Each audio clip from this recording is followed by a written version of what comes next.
நடிகர்கள் கட்சி தொடங்கும் போதெல்லாம் சிலர் நம்மை சீண்டுகிறார்கள்.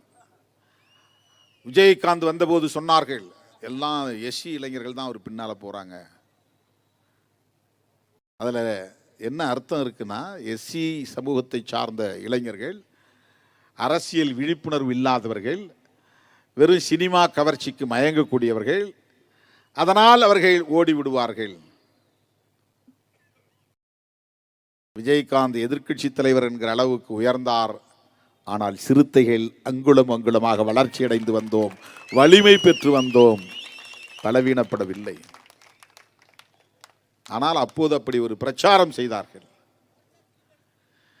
இப்போதும் அதை செய்கிறார்கள். விஜய் வந்தவொடனே நான் பதற்றம் அடைகிறேன். 90களில் நான் பேசிய பேச்சை எல்லாம் இப்போது இருக்கிற கத்துக்குட்டிகளுக்கு யாருக்கும் தெரியாது.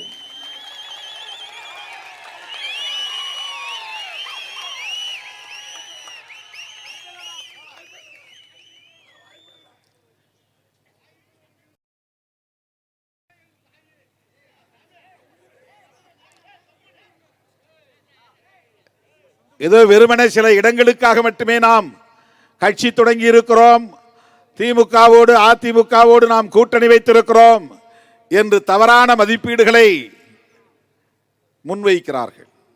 நம்முடைய வரலாறு அவர்களுக்கு தெரியாது. அவர்கள் திடுமென பிறரால் நியமிக்கப்பட்ட தலைமையாக மாறி வந்தவர்கள். திருமாவளவன் வேர்க்கால் மட்டத்தில் இருந்து அங்குலம் அங்குலமாக வளர்ந்து நிற்பவன். 35 ஆண்டு கால அனுபவம் அரசியலில் உண்டு. 25 ஆண்டு கால தேர்தல் அரசியல் அனுபவம் உண்டு. நம்மை சீண்டி பார்க்கிறார்கள். அவர்கள் சீண்டட்டும், ஆனால் நம்மை குறைத்து மதிப்பிடுகிறார்கள். சராசரி அரசியல்வாதிகளைப் போல நம்மை விமர்சிக்கிறார்கள்.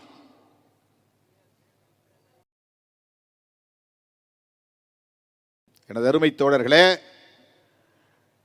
நடிகர் விஜய் அவர்கள் கட்சி தொடங்கியதும்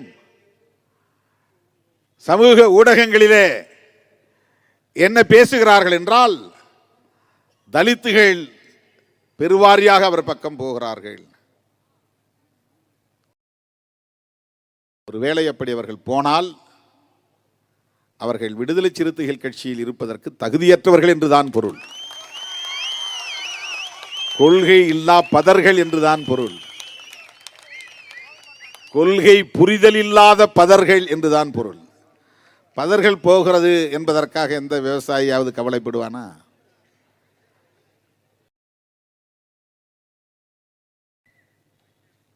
விடுதலை சிறுத்தைகள் கட்சியை விட்டு வெளியே போகிற ஒருவன் கொள்கை ரீதியாக திருமாவளவனை விமர்சிக்கிற வலிமை உள்ளவனாக ஒருபோதும் இருக்க மாட்டான். வாய்ப்பில்லை. நான் 1-2 பேர் மேலே நடவடிக்கை எடுத்தான் அவனுங்க போய் சங்கராச்சாரி காலில் விழுந்து பிஜேபிக்கு போய் அப்படியே RSS சங்கிகளாக மாறிவிட்டார்கள். என் மீது நம்பிக்கை வைத்த என் உயிரின் உயிரான விடுதலை சிறுத்தைகள் புரட்சியாளர் அம்பேத்கரை தலைமையாக ஏற்றுக்கொண்டவர்கள். திருமாவளவனை அண்ணனாகவும் புரட்சியாளர் அம்பேத்கரை தலைவனாகவும் ஏற்றுக்கொண்டவர்கள் தான் என்னோடு களத்திலே நிற்கிறார்கள். என்னை தலைவராக ஏற்றுக்கொண்டார்கள் என்பதை விட புரட்சியாளர் அம்பேத்கரை தலைவராக ஏற்றுக்கொண்டவர்கள் தான் என்னோடு நிற்கிறார்கள்.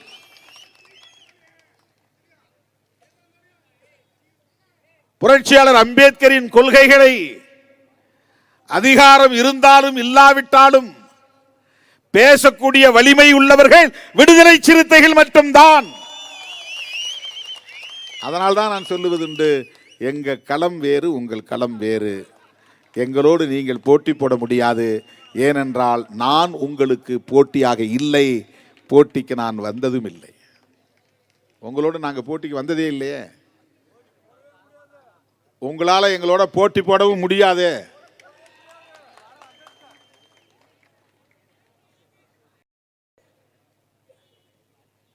தோழர்களே, 2026 சட்டமன்ற பொதுத் தேர்தல் வருகிறது. இந்த தேர்தலை ஒட்டி நம்முடைய கொள்கை பகைவர்களுடைய செயல் திட்டம் என்னவென்றால் திமுக தலைமையிலான கூட்டணியை சிதறடித்து திமுக கூட்டணியை வெற்றி பெற விடாமல் தடுக்க வேண்டும் என்பதுதான். எடப்பாடி அவர்களின் கனவு அதுதான். புதிதாக கட்சி தொடங்கியிருக்கிற நடிகர் விஜய் அவர்களின் திட்டமும் அதுதான். இந்த இரண்டு பேரும் எதை நினைக்கிறார்களோ அதுதான் பிஜேபியின் கனவு திட்டமே. அப்படின்னா மூணு பேரும் ஒன்னாயிடுறாங்களா? ஒரே சிந்தனை, ஒரே செயல் திட்டம்.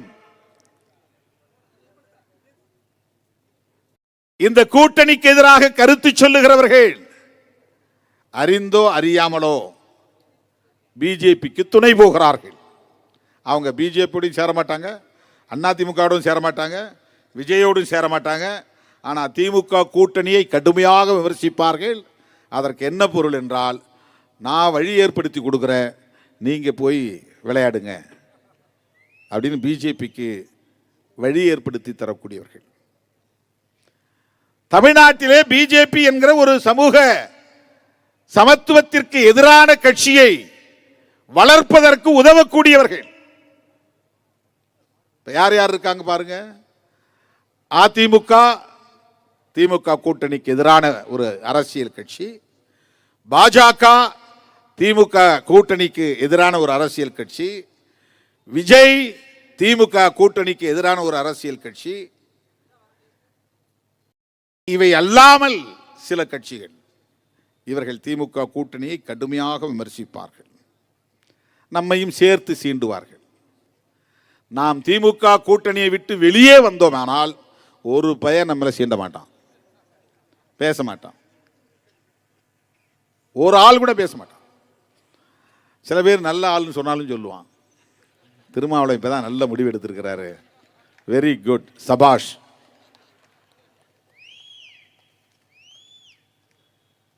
அவங்களுடைய நோக்கம் என்னவென்றால், அந்த கூட்டணியை பலவீனப்படுத்துவதற்கு யாரையாவது ஒருவரை சீண்டி ஆத்திரமூட்டி திமுகவுக்கு எதிராக செயல்பட வைத்து வெளியேற வைப்பது அல்லது வெளியேற்ற வைப்பது. உங்களுக்கு புரிகிறதா? இதுதான் அரசியல். நீங்க எல்லாம் சமூக வலைத்தளங்களில் கண்டபடி பேசக்கூடாது, எழுதக்கூடாது, உணர்ச்சி வயப்படக்கூடாது. தேர்தல் நெருங்க நெருங்க கவனமாக இருக்க வேண்டும். எவனாவது ஏதாவது உளறிக்கொண்டிருக்கட்டும், அதை பொருட்படுத்தவே வேண்டாம். என்ன வேணாலும் சொல்லட்டும், அது ஒன்றும் பெரிய பாதிப்பை ஏற்படுத்த போவதில்லை. ஏனென்றால் அது உண்மை இல்லை, அதனால் அது பாதிப்பை ஏற்படுத்தாது. வண்டிக்குள்ள உட்கார்ந்துக்கிட்டு அடிங்க அடிங்கன்னு திருமாவளவன் தான் சொன்னாரு, கொல்லுங்க கொல்லுங்கன்னு திருமாவளவன் தான் சொன்னாரு. இது உண்மை இல்லை, அதனால் இது எடுபடாது. திட்டமிட்ட பொய், அதனால் அது எடுபடாது. சும்மா அவனுங்களே ஒரு வீடியோ போட்டு அவனுங்களே பார்த்துட்டு இத்தனை ஷேர் போயிருக்குது, வைரலாக போயிட்டுன்னு அவனுக்குள்ளே சர்க்குலேட் பண்ணிக்கிட்டே இருப்பானுங்க. நாம் அதை பொருட்படுத்த தேவையில்லை.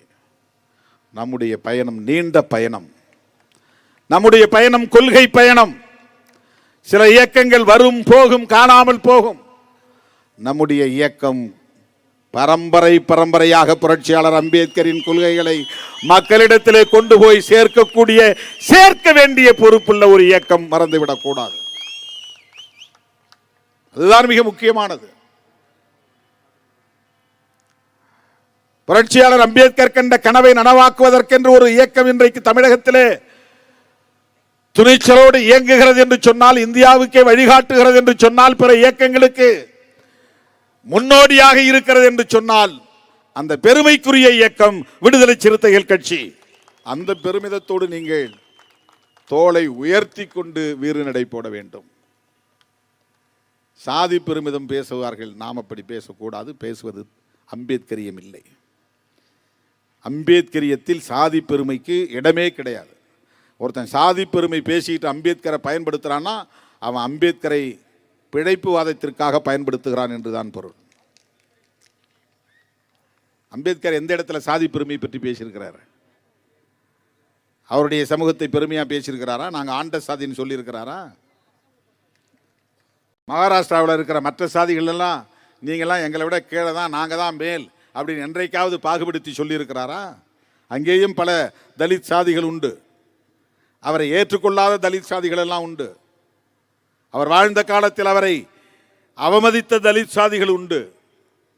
ஆனால் எந்த காலத்திலும் அவர் தலித்துகளுக்கிடையிலே பாகுபாட்டை கடைபிடித்ததில்லை, சிந்தித்தது கூட இல்லை. அம்பேத்கரியத்தில் சாதி பெருமைக்கு இடம் கிடையாது.